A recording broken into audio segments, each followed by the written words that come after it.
Hey folks, how you doing? We got the night driving music in the background. I am Kurt Von Onen. Magic Emily Middleton is with us. We are here for another Ask Us Anything call.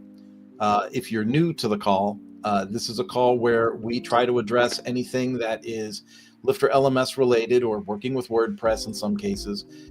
You have questions or comments, concerns, put them in the comment area, right? So use the comments wherever you're watching us from. We're on Facebook, LinkedIn, YouTube, Twitch, X. I mean, we do everything we can to try and put ourselves out there for you. Feel free to ask your questions. Also, kind of jump in and say, hey, I'm George from Canada. I'm Susie from France, whatever. It's really cool to see where people are at. And we engage with an awful lot of people from Canada on this call for some reason. So apparently Canada is just a wild WordPress e-learning kind of community, which is really, really cool. That said, I'll turn it over to Emily. Emily, tell us about your week. What's going on? How you doing? I'm doing all right. I am getting into some more complicated custom development projects. This one's an LTI compliance. I don't know, you're probably familiar with that one. That phase, yeah. Where I'm custom building a LifterLMS plugin to integrate with the LTI system, which for anyone who doesn't know, learning tools interoperability or something like that, LTI. It's standardization for learning that a company called One EdTech created. It used to be IMS Global, but now they're called One EdTech. And it's one of the most complicated things you can do. It's like integrating with schools, like traditional school systems like Brightspace and stuff like that. Yeah. And what's weird about that is the learning industry specifically has this trait, and it drives me nuts. One company, one entity comes out with this like, hey, let's re-envision the way the internet works. And then they come out with something, right? And then it gets adopted by a few people. It grows a little bit. And then whoever ventured down this, untrimmed pathway in the middle of the wilderness, they tend to disappear and fail into obscurity somewhere. And then other people have to pick up that mantle and run with it. E-learning is a very strange minefield for that kind of stuff. If you go to like scorm.com and you just start reading, if you're new to SCORM, you're going to think you're on the wrong website because it's going to start talking to you about stuff that was invented in 2002 and 2004, and this version's from 2004 and a half. And you're going, okay, this is 2025. Where's the new stuff at? But it's not there. That's what we're still working on. And so, yeah, to dive into that LTI stuff, not for nothing, and maybe I'm putting the cart before the horse for you here, Emily, but that could almost be a whole vertical for you. We get 2 or 3 requests for LTI compliance in the support tickets a month. Damn. Yeah, that's it is a thing, and the challenge is that everyone wants to do it their own way, like a different way.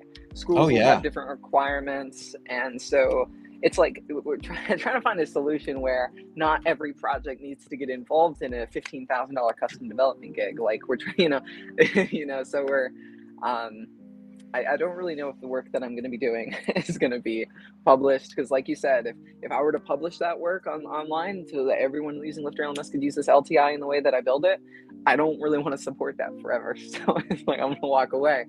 And so like, there's some like challenge of like, how are we going to allow everyone to avoid a $15,000 custom development solution and then also not have the developers of the project, walk away from it. It's we can make it open source, but even open source projects sometimes fade into the background. You need some kind of support, some kind of communication, some kind of something. I'm going to go back. I've said this before on the call. It's not going to sound new to you. You said everyone wants to do it in their own special way. And I immediately thought about what I had to do over the last couple of weeks. I have an e-learning website on WordPress that I think is pretty good. It's called the Power Sport Academy. I think it looks good. I think it smells good. I think everything about it is great.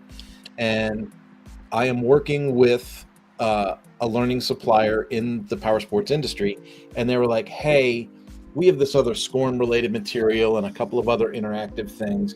And so our tech person wants to put content on LearnUpon. Well, LearnUpon is like that content, right? But LearnUpon is more of a corporate example of e-learning. And so he says, and I said, well, I'm familiar with LearnUpon. I suppose if you give me access, I could move the course material over there. You want to talk about painful, Emily. You want to talk about this. This doesn't make any sense. Add a module. Now add a module to the module. Wait a minute. Are you calling the module a module? Is the module what is the content the thing?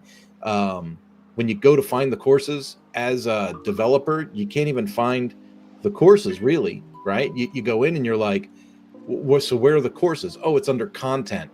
Well, what is there any other content on the site? No, there's no other content on that site. It's just courses. And the platform's not cheap. And so when it's done, you end up with a bar across the screen and whatever content you put in with its different blocks, right? So text or video or whatever. And then a button at the very bottom and another bar that says next lesson. And that's it, right? And so in our space, in WordPress, working with LifterLMS, we are having conversations like, how do I create a template page for this course? Or how do I customize or white label this course page? How do I do a gradient background for my lesson page? And I don't think people understand that in the corporate training world and corporate SaaS training platforms, those questions can't even be entertained.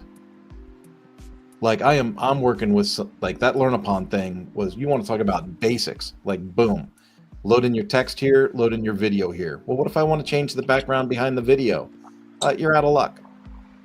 It is what it is, right? Yeah. So that was kind of interesting. That's what I kind of came away with this week.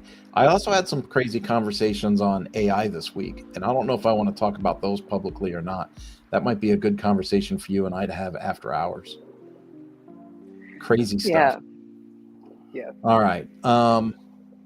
Joe's got a question, but I see that Delphine is here and Manuel is here, and both of them have questions as well.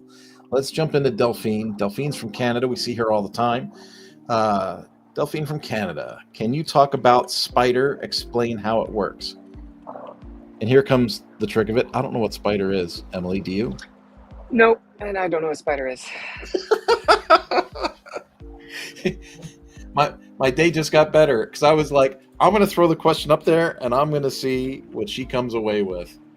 Yeah. I see that Spider is an official website for active sports gear, but I don't think we're talking about shirts. Yeah, I don't know. Power tools. There is like Spider Python, right? And that's like it's a data analyst software. So maybe it has something to do with integrating some kind of data analysis or something into your site. I don't know. I'm almost fearful that we're going to jump into a conversation about using AI to decipher Spider for our WordPress website. Yeah. If you could let us know more context, the LTI project I'm working on, they are using Python to populate a bunch of graphs, like interactive graphs for their users. So you can embed Python items in Lifter, but the only thing I can tell you about Spider is it's the brand of reading glasses that I use. She says it's about frequently asked questions and different levels of setup. That does lead me to think it might be going down an AI path, because I just had someone ask me about automating frequently asked questions and to increase the depth of the question responses based on the type of questions asked using AI. Yes, that I'm seeing that. SpiderIDE.org is that. Yeah. I don't know. I would say we'd have to stick a pin in this one and see if it comes up for homework. Oh, I guess Spider to work with my Python packages. I mean, I would assume this is something that can be used with Python. So maybe just like set up a little Python library, embed it in a page in your WordPress website, and then call your Spider resources that way, wherever that's hosted. That's probably the best thing I could say right now. Like you'd run your AI somewhere. You'd use Python to bring those resources into your WordPress page and sort of embed it, not as an iframe, but very close. All right. That sounds like a homework, stick a pin in it kind of thing. I'm going to jump over to Manuel. And then just as a reminder, I'm going to throw the banner back up that says, if you've got questions, go ahead and put them into the chat for us. So we've, pardon me. So we've got those for you. And go back to comments. Manuel says he's got a big course. I have a large course that would be split into 3 courses. Is there a way to have all students who have enrolled and completed course number 1 automatically enrolled in course 2 and so on? Is it it's a free course, so no payment is required. Course 1 is a prerequisite for course number 2, etc., etc. 3 courses. Yeah, totally. You can do this. It's not, so in LifterLMS out of the box, there are some solutions. In other tools, there are solutions that are much more seamless. I might recommend something like Groundhog or Fluent CRM, because those will be good for your business in other ways as well. You can set up little funnels or flows or automations in those tools that say, like, when a user completes course 1, give them a tag, and then when they get a tag, enroll them into course 2. So it creates this flow. But you can also use Automator WP or Uncanny Automator to create that same effect. Just when course 1 is completed, enroll them in course 2. If that's all the functionality you're looking for, but I definitely recommend everyone get involved with the CRM. So the CRMs give you good options. What do you think, Kurt? The level of flexibility that I get, that quite honestly I kind of take for granted now with Fluent CRM is, because I think about where I was 10 years ago. You know, how did I make things happen 10 years ago? How did I communicate with people 10 years ago? And I think about what I'm doing now.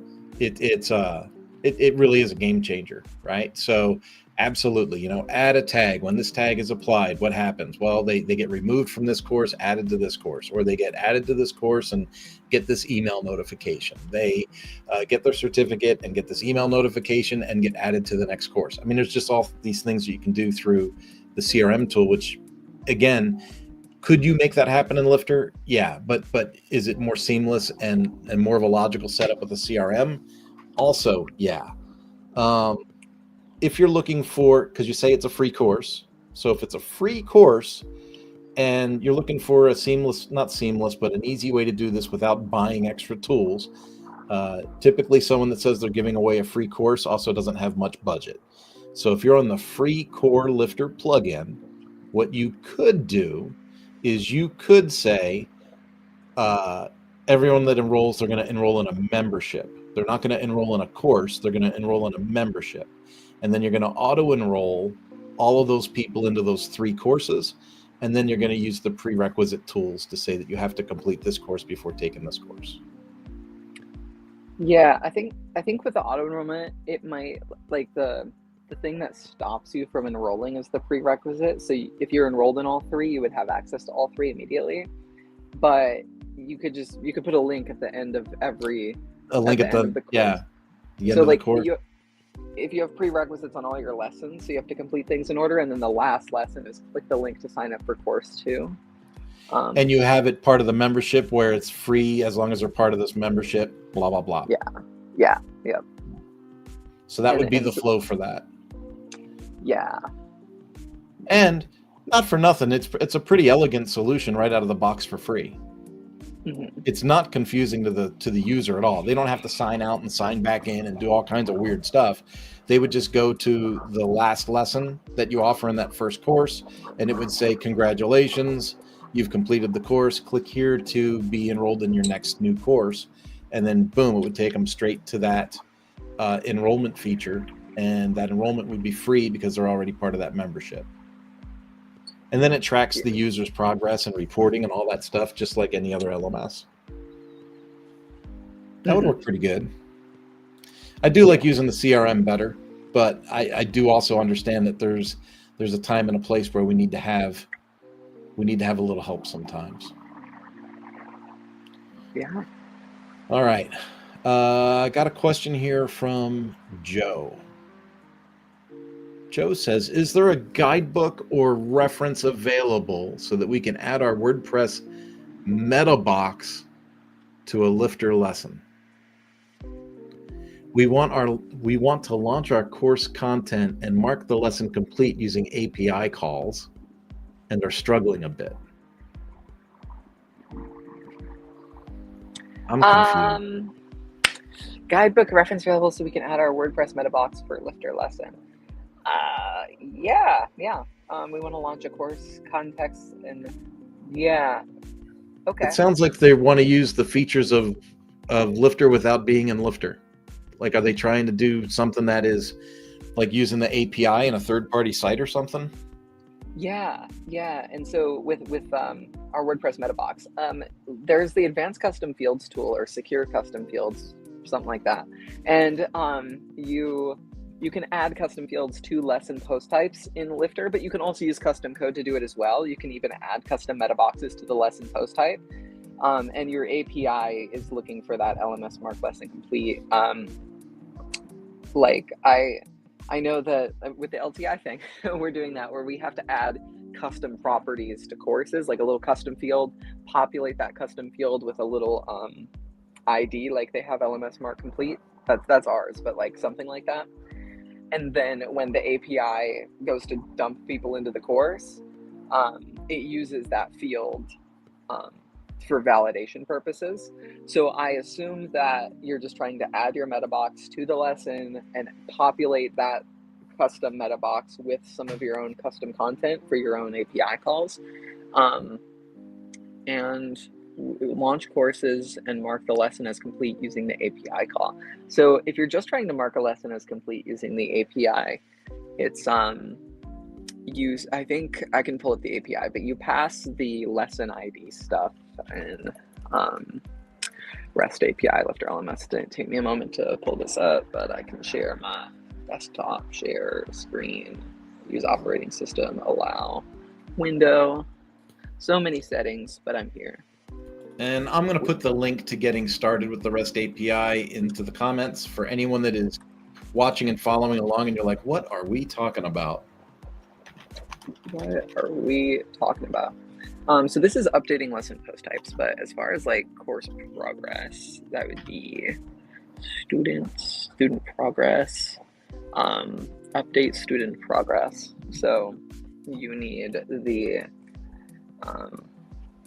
ID of the student, you need the post of the lesson that you're trying to update the progress of, and then return the completed status and the date that they have completed that product. And so you're not really going to be looking at the lesson stuff. You're not going to be usually looking within lessons. You're going to be doing like a post request to students, the ID of the student, the progress, and then the post ID you're trying to progress, and then dropping in the data for this is the URL you're going to hit, and then you're going to send this data in the date, which will be dynamically populated by your code, and then the status for you is complete. So I think they might be looking at like the wrong area, maybe. I would look at the API that way. Yeah, I saw meta boxes as just being an extra piece of content you would embed in your page or lesson, like course or lesson page. So I didn't really understand having to have a tie-in or a call or anything, like, because if they finish what's on the page and mark it complete, it just goes to reporting, unless it's trying to report to a third-party site for something. Yeah. My impression from this question is that you think that progression is done within the lesson itself, whereas progression is actually stored in a separate area in the database. It's simply it's like post meta info. It's not the post itself. It's not like the lesson doesn't store data about what students have completed that lesson. The student progression tables have data about what students have completed what lessons. So that's what we're going to use with the API. Cool. Now, I'm going to switch gears just a little bit. Did you know we're having a sale? We're having a lifetime? We're going to have another LTD, another lifetime deal. So next week, and it's a very limited time. It's just April 1st through 3rd. This is not an April Fool's joke. This is the real deal. We're going to have a lifetime license deal. You're going to want to pay attention. When we do these lifetime deals, they are very limited because, in the scope of running a company, you can't just sell everything, offer everybody a lifetime deal, and then like never have revenue again. Like that doesn't work, right? So we're very strategic about how we do these lifetime deals. We make sure that we can offer them and be a value and a blessing to people that really want them. But we're also very much about sustainability as a company and healthy growth and all those things that go with it. So we're very limited on how we offer these out, right? This round is going to be April 1st through the 3rd. It'll be the Infinity Bundle. The lifetime deal is always the Infinity Bundle. And so it is unlimited websites. It is all of our add-ons. It is everything that you see Emily and I discuss. It's all included here. So that's going to launch next week, April 1st through April 3rd. Pay attention to our social media feeds. You'll see more details roll out.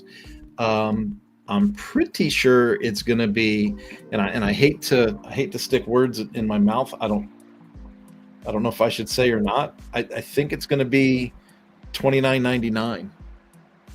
So just $3,000, and that'll get. I mean, that's basically like paying for 2 years of Infinity and having use of it forever. Yeah.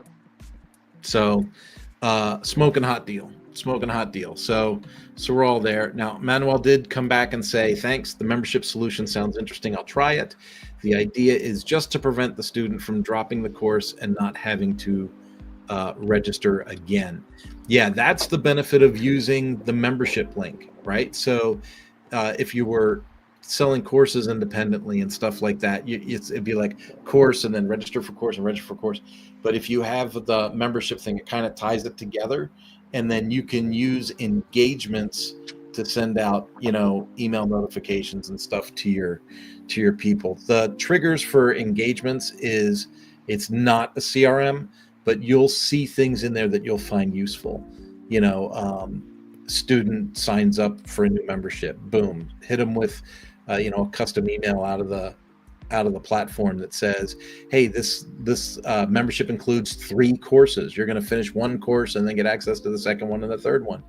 And then that'll help. You could also delay an engagement. So you could say, hey, they signed up for the membership, and then 14 days later, have a message that goes out that says, hey, it's been 2 weeks since you've signed up for your membership. How's the first course gone?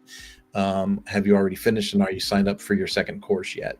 But you could do those kinds of things in a very lightweight way with LifterLMS out of the box, or if you have the funding and the capability and the drive, you could get yourself a CRM, integrate it with LifterLMS, and really send out some really strong funnels and messages and automations.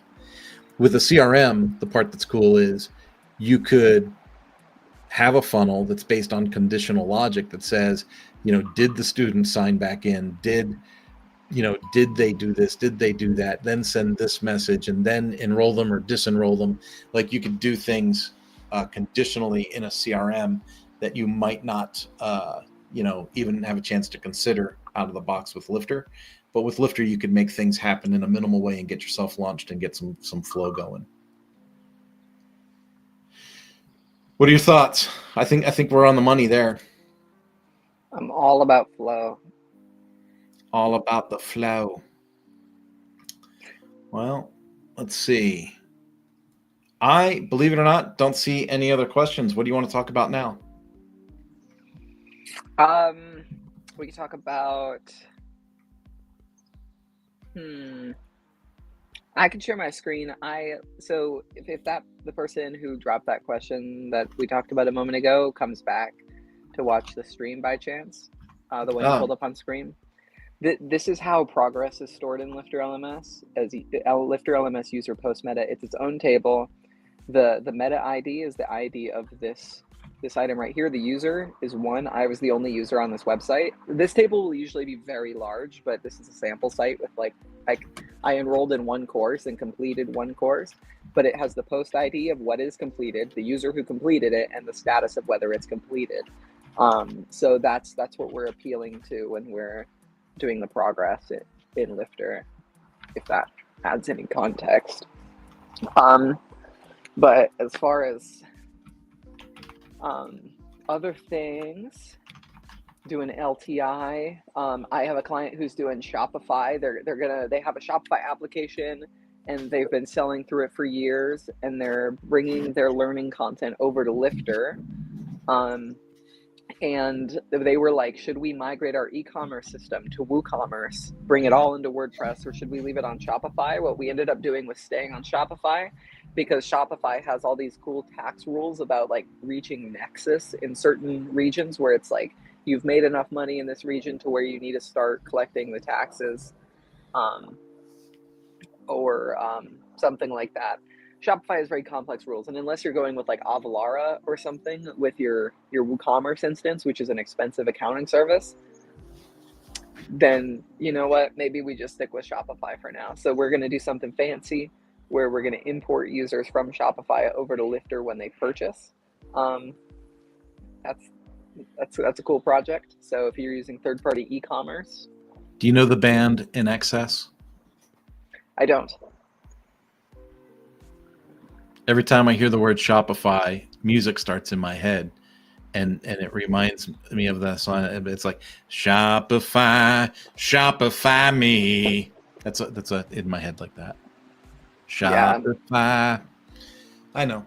It's very strange what goes on inside my head sometimes, but In Excess I thought was really good. Yes, if you buy the lifetime deal, it will quiet the thoughts in Kurt's mind. It'll quiet the thoughts in Kurt's mind. I have a lot of clients that struggle with the whole Shopify thing, Shopify versus WooCommerce. And a lot of times, SureCart doesn't even hit the conversation. And there's a lot of times where I see that SureCart actually answers the question or the use case better than WooCommerce, especially in the LifterLMS world, because of the subscriptions feature. Like if I'm going to be in WooCommerce, I have to have the subscriptions add-on. But if I'm going to be in SureCart, it's included. I can do recurring payments in SureCart right out of the. So that's $300 a year I'm saving right there. But then Shopify rolls along. So then, yep. See, Manuel knows. See. He's not even in America right now, right? Where's Manuel? Did he say he was in Brazil? He's in Brazil. Yeah. Shazam. He is in Brazil. He knows his music. I'm showing my age again. That was a great band. Man, that was a great band. So I really struggle with that because part of me wants to keep things, and I say simple. Like I think there's such an elegance to everything being in my WordPress website, because I'm like, oh, you want to hold a live Zoom call? It's in my website. You want to, you want to send out a coupon? It comes from my website. You want to buy something? You can buy it from my website. You want to buy a pre-made course? It's in my website. Like, I think there's value in that. And when we send people kind of skipping around to different URLs, even if it's all co-linked to a site, I think the elegance dissipates. But here I go contradicting myself again. I belong to some pretty dang popular, successful communities. And so being that I'm in the business of also creating communities for customers, I can't help but think, like a community comes up. I almost hate to call it by name. I will. Why? Because I don't care. Kevin Geary has a community for his project Etch, and he's building a product in WordPress, but he's not running his community on WordPress. I think he's in Circle or something like that. And so it's very interesting to me, right? It's like you're developing a product in WordPress, you work in WordPress, you do all these things in WordPress, and then when you want to leverage your community, you're in something else. But then the contrarian in me will say, well, maybe he's just a use case expert and he uses the best tool for the best situation at the best time.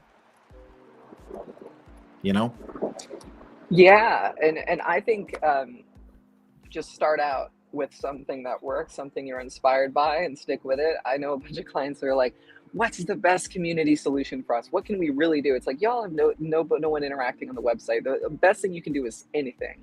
And like, just get something going. Just find what you think is the best solution. Spend like 2 hours thinking about it, and then go for it. Build your community. Like, I feel like they're trying to avoid problems they don't have, and so just going with an external solution is fine. Going with an internal solution is fine. It's like, just get something cooking for yourself. Get something cooking. There was I actually did a live on this morning, but it's a message that really it really strikes me. And this is kind of a interesting way to think of this. I work with kids between 6th grade and 12th grade on a mountain bike team. And we went to a honest to goodness, like single track with climbs and rocks and roots and obstacles and jumps and gaps and all kinds of stuff this weekend. And so you can imagine the first lap around this trail, well, it was pretty sketchy. And I was the sweep. So when you do an organized ride, you have a lead and you have a sweep. I was sweep. That means I go last. I make sure everyone survives, right? And these kids would like come around a corner and see a log and stop, get off their bike or whatever. They would go up a hill and they would stop, or you see a rock and they would stop, or they would swerve. The break in between the first lap and the second lap, we were having a conversation. Everybody was grouped up together, and I was like, "Hey, so how'd you guys feel about it? What were your observations? What did you think?" Doing the normal coach thing. And then I don't know where this came from, but I just said, "Hey, when you guys see a climb or you see an obstacle and you think to yourself, can I make this or not?" That's a yes or no question, right? Hey, can I make this or not? Yes or no. So you decide no, and you bail off the bike and you start hike a bike, right? You're going to start pushing that bicycle up the hill or over the rock or whatever. But what if you changed the question? What if you asked yourself, hey, how far up can I go? Well, now you're not bailing off the bike and losing momentum, right? Now you're going to take a stab at it. And you're going to see how far you can go. And failing at that stage isn't failure. It's called learning, right? And so by the second lap, the kids were surmounting 70% of the crap that they were getting off to walk around on the first lap. And then by the third lap, there's this one climb that's really hard that like the grown athletes aren't going to be able to make this hill, right? And so a lot of kids bailed off on that hill. But it was interesting just to change the perspective. And if you think about that in web building or building an e-learning platform with membership, it's kind of the same thing. Sometimes you come up against an obstacle, or you come up and you go, oh, I couldn't do that. Or, I think I could do that. Maybe yes, maybe no. But if you fall on no, you end your advancement, you end your progression. And to your point, sometimes it doesn't matter what tool you use as long as you get started. How far could you go? How far could you get? How many people could you get enrolled in your message? And that to me is, if you can get a small cohort of people, and by small, I mean 10, 15, 20 people that pay attention to what you say and find value in it, well, then you have the power of that association. At that stage, then you could say, oh, well, this was the wrong direction. I'm going to go build this in my website or build this wherever. But to Emily's thought, you got to get started. You got to get moving. You got to do something. And so, good is better than perfect. I mean, not good. Done is better than perfect. Get something launched, get something going. Yeah. I have a friend who just started their YouTube channel. They got 2 subscribers, 7 videos. They're pumping out 2 videos a week, and they're like starting the traction of building a business. That's such an intimidating phase to be in. Publishing your content and like, it's like the conceptualization of a business is like, me and Kurt have spent a lot of time in that phase for a lot of our projects. And I feel like it never gets easier. It's always a stretch to push yourself to do that, I think. No, well, but you've crossed over. To me, I look at some things. I go, that was a pretty good crossover. Like when you started doing stuff for WP Fusion, I was like, well, that's an acknowledgement of this other stuff was successful, and now people want me to do this there. Yeah. Right. So that's a really nice pat on the back. It might not be 70,000 subscribers on YouTube and a fancy plaque hanging on the shelf behind your head, but Right. but it's recognition. And not for nothing, our niche isn't exactly full of, it's not like being a basketball star. It's a very limited audience. So it's good stuff. I'm almost at 100 subscribers. Yeah, it's really rewarding to set those goals and hit those milestones, though. Yeah, like incredibly. 400 videos in the pot, and almost at 100 subscribers. Yeah, I think. How do you think about like repurposing your content? Do you do any of that? I'm all over it now. So I used to be really bad at it, and so now I'll take long form lives, dump them into Opus, create a bunch of short versions of it, and then if it is like a talking head video, I'll dump it into Descript, take out the transcript, put the transcript into AI, have it draft me a summary post, and then edit the summary post to make sure it makes sense. And then I'll repurpose the video as a blog post with a summary text around it. Yeah, there's a bunch of stuff that I do with these things now.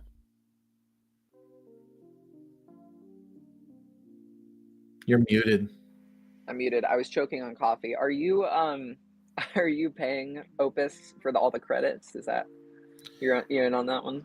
I pay for a lot of stuff, and this is going to be, unfortunately, it looks like we're going to have enough time. Maybe we're going to go into this topic. I was hoping to avoid this topic.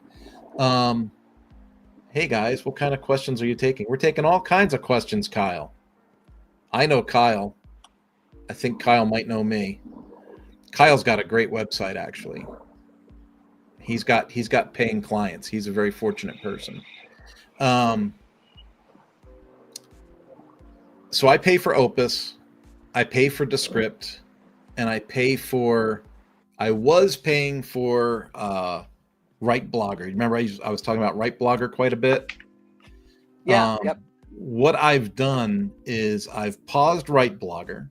I still like it. I still think it's an awesome tool, and it's a great tool for beginners with AI, because it crafts the prompts for you, right? It does a lot of the heavy lifting for you in AI. And so, but some of the results you get are going to be a little more generic because they're pre-crafted prompts. And so now what I've done is I've gone to a tool called Magi, MAJAI.co.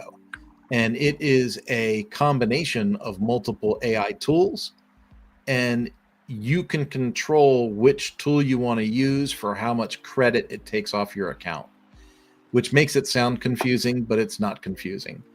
If you think of it like they do a really good job of saying, hey, you get 100,000 words a month, but if you use Genesis, is it Genesis? No, it's Gemini.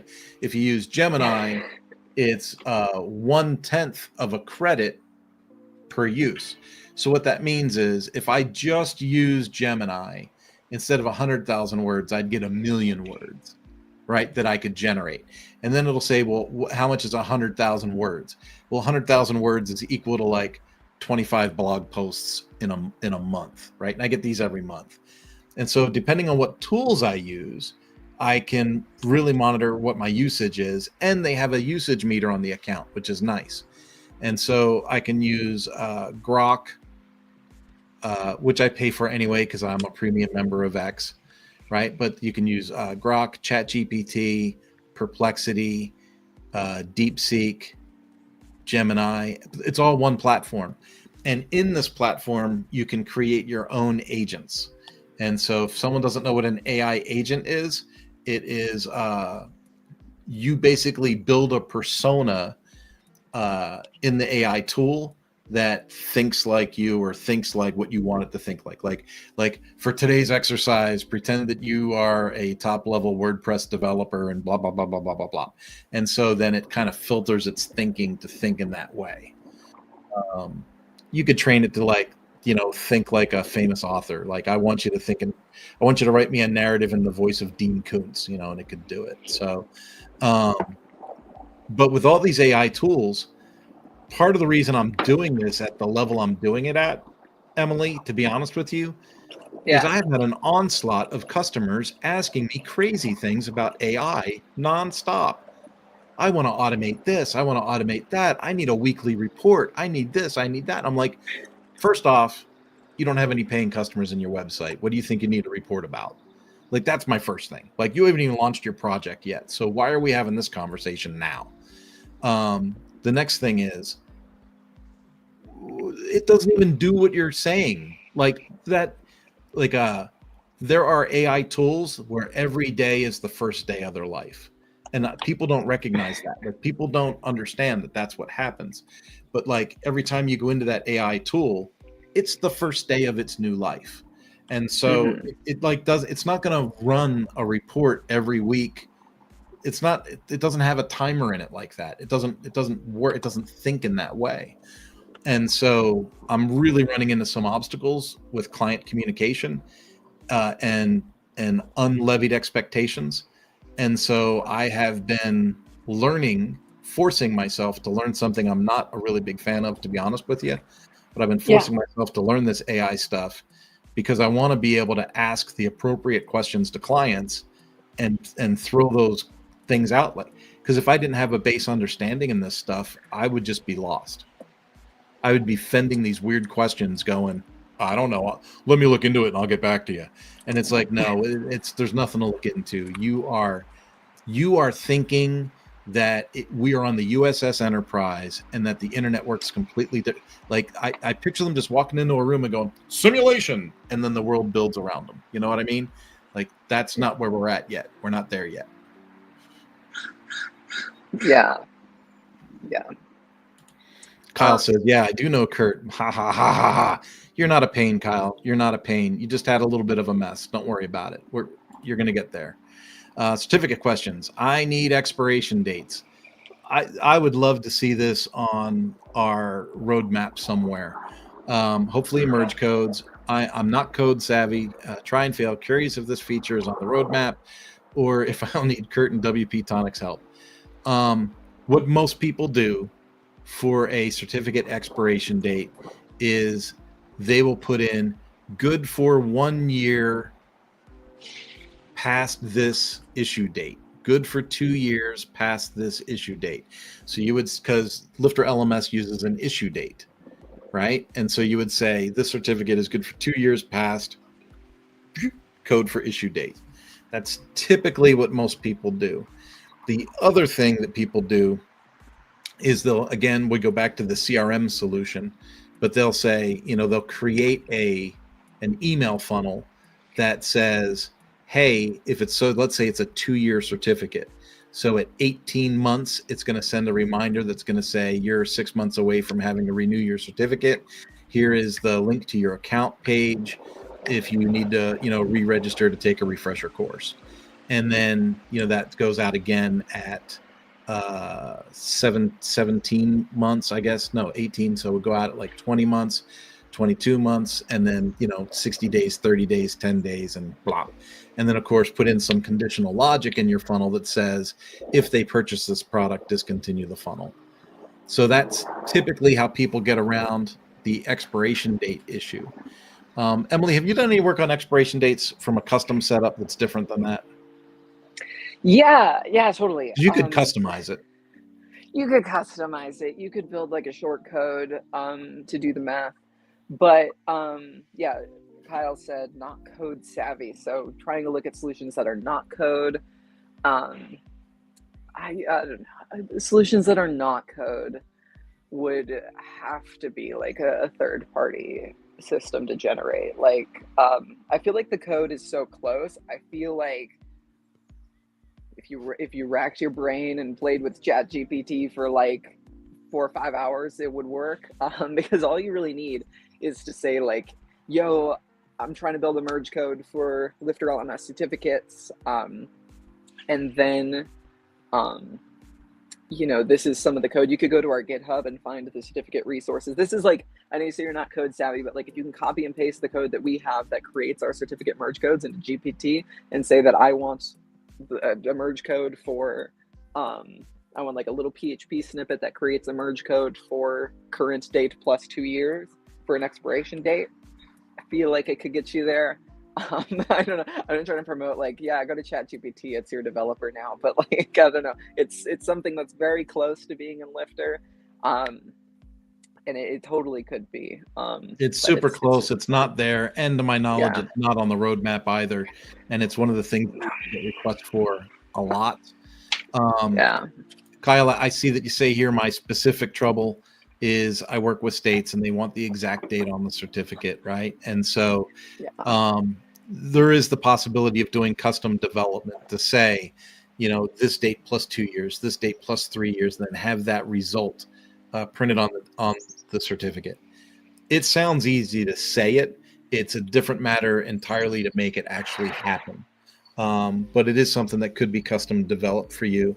I personally know your situation, so I know that if you were to put in a ticket to Jonathan, Jonathan would respond or have me respond to you, but we would start to work on a quote to put that together for you. I see your other question in here, though, and this is a good one. Any resources for how to use Zapier and LifterLMS? The thing to point out is that we do work with Zapier. We work with Zapier, Automator WP, Uncanny Automator, WP Fusion. It's you go on and on and on with how many different automation tools that we actually work with. But it says here specifically trying to connect Google Sheets and export students from specific courses. So I'm just guessing it's like you're trying to take your reporting and you're trying to export your reports to Google Sheets for tracking is kind of what I'm picking up on. And so I'm a little confused because you could just export your reports as CSV files and move them over to a Google Sheets manually. Is AI really the key, or are you trying to put it on a timer, or what are you trying to accomplish? I guess is the real question. yeah. We could also look at the Does that actions be your that lift. triggers? Yeah, like so you're gonna go from right Lifter into Google Sheets. You're looking for like certificate ID is the hard one because like I don't think certificate ID is a property of a certificate. It's not like the It's not a student property of a has a student, it's a certificate property ID. of a certificate.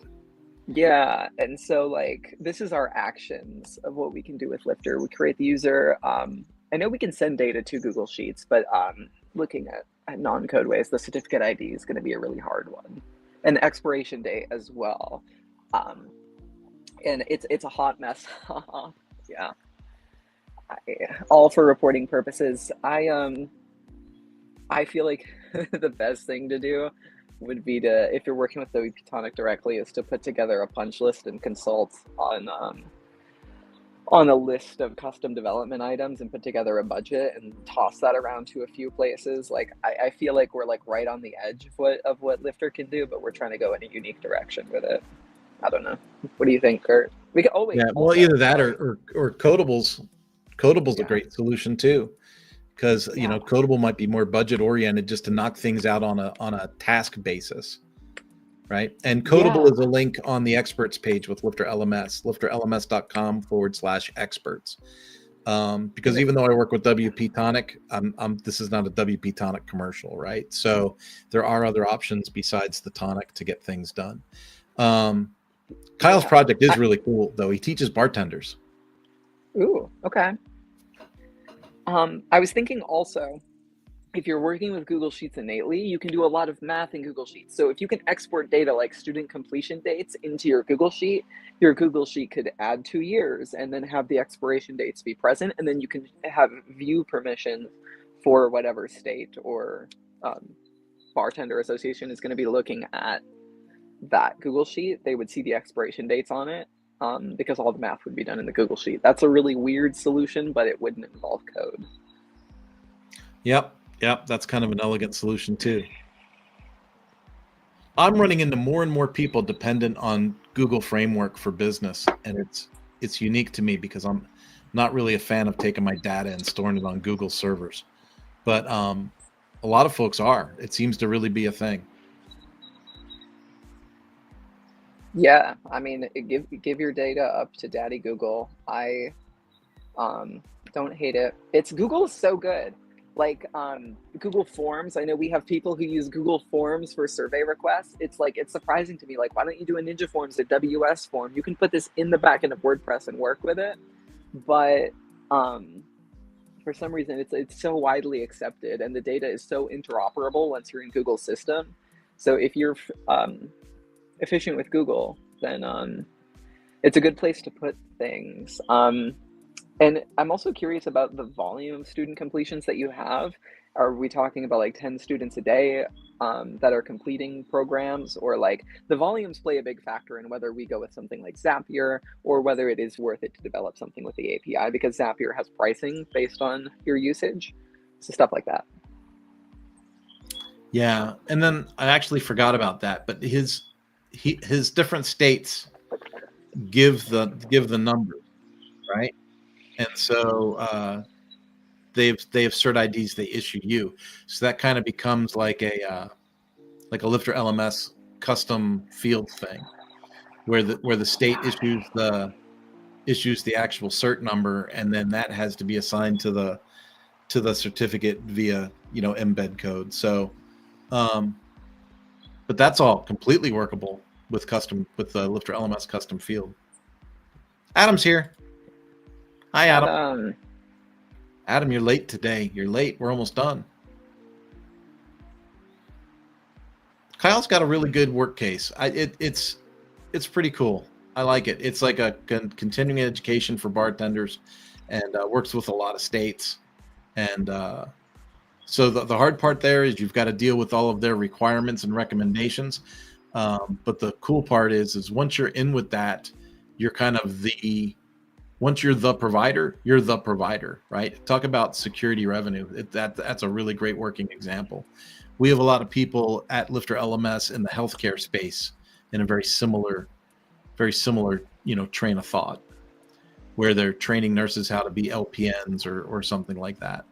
I have one client with a SCORM-based website that uses SCORM content to teach people how to do stitches, and then sells that to different schools and states.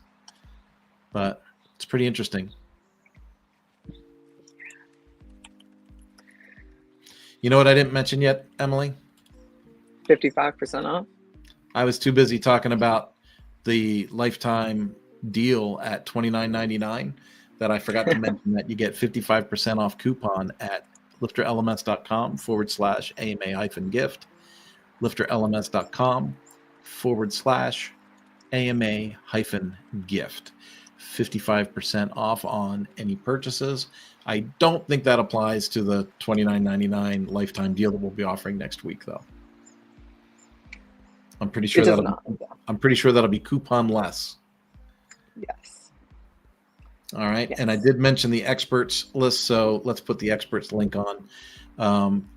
If you need help, not even if you need help, let's just say you want to focus on running your business and you want to let professionals take care of your website instead of you becoming a webmaster, you can just hire an expert. And so you can do that by going to lifterlms.com/experts, lifterlms.com/experts.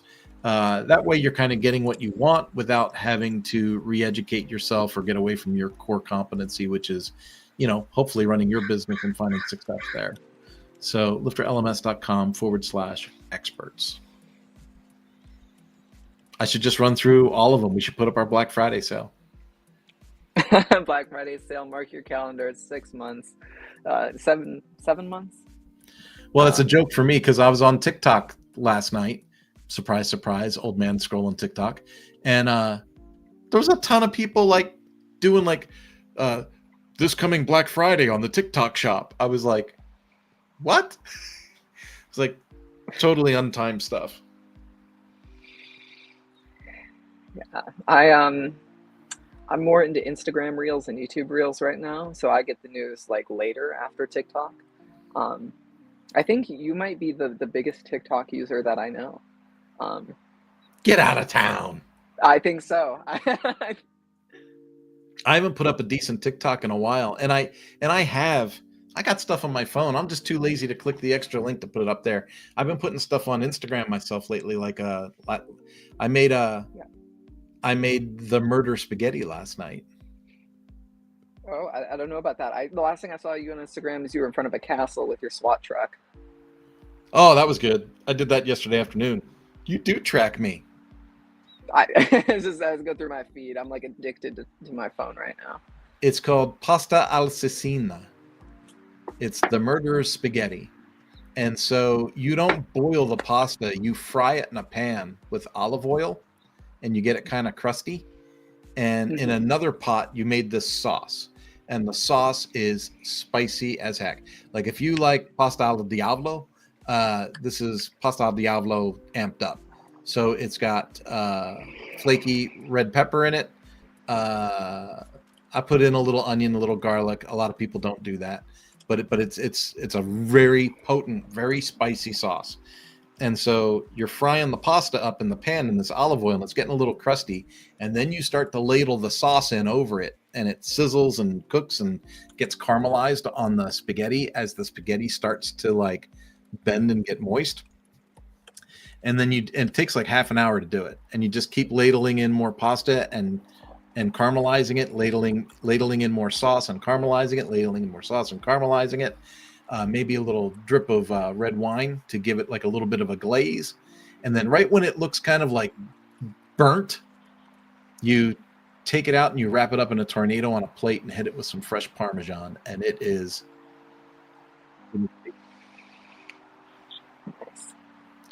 In fact, as we're coming up on the last minute here, let's see if it's in my, you know what? Because I do this. Because you know I'm weird. I took a picture of my plate last night. Nice. Hold on. I'll share it with you. You know, I never did that share a picture thing. I'm going to try that. Let's cancel this. Let's go into overtime for this. Share an image file. Does it just come up when you do that? No, that's not going to work. I'll do it the other way. Present, share screen, photos, share. There it is. The Assassin's Pasta. Damn. That's good. That looks great. I have relapsed on pizza rolls. And so we are. See, it isn't so. You're going to be back to Costco hot dogs any moment now. Right. Yeah. I don't know, but your version of an Italian dish is better than pizza rolls for sure. Well, if we ever cohabitate for another word camp, I guess I'll make it for you. That sounds great. I'm excited for more WordPress stuff, word camps. Yeah, it's good stuff. Well, we've had a great show today. Manuel, it was awesome to meet you. I think that's the first time you and I have talked. Delphine, always welcome. Kyle, good to see you. Who else do we have in here today? I think that might be all we really had today. Emily, as always, pleasure to see you. Folks, we will see you next week, next Thursday, for the Ask Us Anything call. Have a good one. Bye-bye.